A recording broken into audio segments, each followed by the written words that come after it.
Hello viewers, welcome to Revathis Tamil Kitchen. Revathis Tamil Kitchen la இன்னைக்கு ரொம்ப வித்தியாசமான நல்ல டேஸ்டான பூசணிக்காய் பட்டர் மசாலா எப்படி செய்யுதுன்னு பார்க்கலாம். வழக்கமா பாத்தீங்கன்னா பன்னீர் பட்டர் மசாலா தான் செஞ்சு சாப்பிட்டிருப்பீங்க. இது வந்து வித்தியாசமான டேஸ்ட், வித்தியாசமா இருக்கும். வாங்க எப்படி செய்யுதுன்னு பார்க்கலாம்.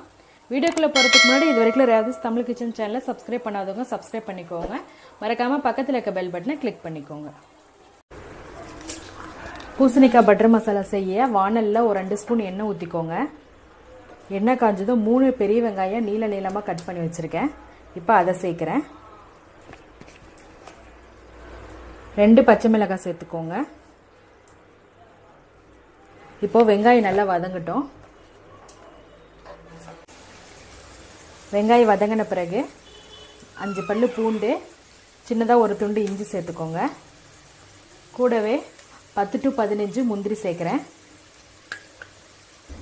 இப்போ இதெல்லாம் நல்லா வதக்கி விடுங்க. அடுத்ததாக தக்காளி ஆட் பண்ணிக்கலாம். தக்காளி பார்த்தீங்கன்னா 3 தக்காளி பழம் கட் பண்ணி வச்சுருக்கேன். அதை சேர்க்குறேன். தக்காளி கூட கொஞ்சம் உப்பு சேர்த்து நல்லா வதக்கி விடுங்க. தக்காளி வந்து நல்லா வெந்து நல்லா வதங்கி வரணும்.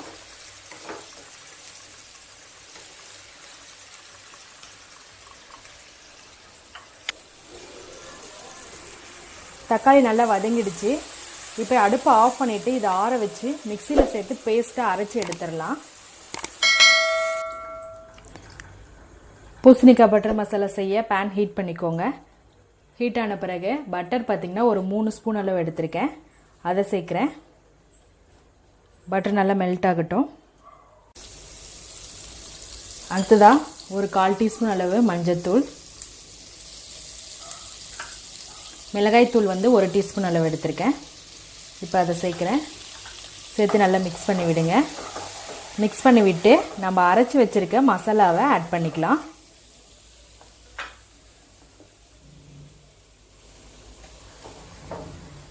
கூட கொஞ்சமாக ஒரு 1/2 கப் அளவு தண்ணி சேர்த்துக்கோங்க.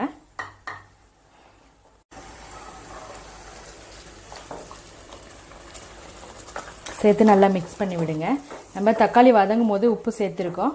இப்போ வந்து இன்னும் கொஞ்சம் மட்டும் உப்பு சேர்த்து நல்லா கொதிக்க விடுங்க.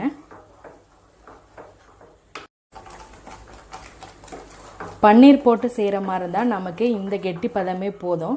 ஏன்னா இது நல்லா வெந்த பிறகு பன்னீர் போட்டோன்னே இறக்கிடலாம். இப்போ நம்ம பூசணிக்காய் சேர்க்கறதுனால இன்னும் கொஞ்சம் தண்ணி சேர்த்து நல்லா கொதிக்க விட்டால் தான் அந்த பூசணிக்காய் வந்து நல்லா வேகும். இப்போ இன்னும் 1 கப் வந்து தண்ணி சேர்க்குறேன். நல்லா கொதி வரட்டும். தேவையான அளவு உப்பு சேர்த்து கொதிக்க விட்டுருங்க.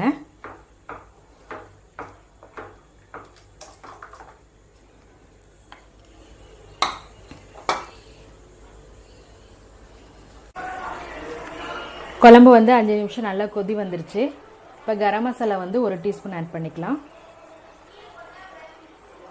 நல்லா மிக்ஸ் பண்ணி விட்டு அடுத்ததாக பூசணிக்காய் ஆட் பண்ணிக்கலாம். நல்லா வெந்து இன்னும் நல்லா கெட்டி ஆகிடும். தேவைப்பட்டால் இன்னும் கூட கொஞ்சம் தண்ணி ஆட் பண்ணிக்கோங்க. இந்த பதம் போதுன்னா ஓகே. அடுத்ததாக பூசணிக்காய் ஆட் பண்ணிக்கலாம். பூசணிக்காய் பார்த்தீங்கன்னா சின்னதாக ஒரு துண்டு எடுத்து இந்த மாதிரி சின்ன சின்ன பீஸாக கட் பண்ணி வச்சுருக்கேன். மஞ்சள் பூசணிக்காய். இப்போ அதை சேர்த்துக்கலாம். சேர்த்து நல்லா மிக்ஸ் பண்ணி விட்டு க்ளோஸ் பண்ணி வச்சுருங்க. 10 நிமிஷம் தான் ஆச்சு. பூசணிக்காய் பாருங்கள் நல்லா வெந்துருச்சு. நல்லா நசுக்கி பார்த்தோமா நல்லா சாஃப்டாக இருக்குது. நம்மளோட பூசணிக்காய் பட்டர் மசாலா ரெடி ஆயிடுச்சு. சர்க்கரை வந்து 1 ஸ்பூன் சேர்த்துக்கோங்க. இந்த புளிப்பு காரம் இதில் இருக்குது. அதே போல் இனிப்பும் சேர்த்துட்டா இன்னும் டேஸ்ட்டாக இருக்கும். அதுக்காக கஸ்தூரி மேத்தி பார்த்திங்கன்னா கொஞ்சமாக எடுத்திருக்கேன். இது பார்த்திங்கன்னா வெந்தயக்கீரை வந்து காய வச்சுது. இப்போ இதை வந்து கையில் சேர்த்து நல்லா 2 கையில் வச்சு இந்த மாதிரி க்ரஷ் பண்ணி போடுங்க. கஸ்தூரி மேத்தி ஆட் பண்ணோமா ஹோட்டல் ஸ்டைலில் இருக்க மாதிரி டேஸ்ட் கிடைக்கும்.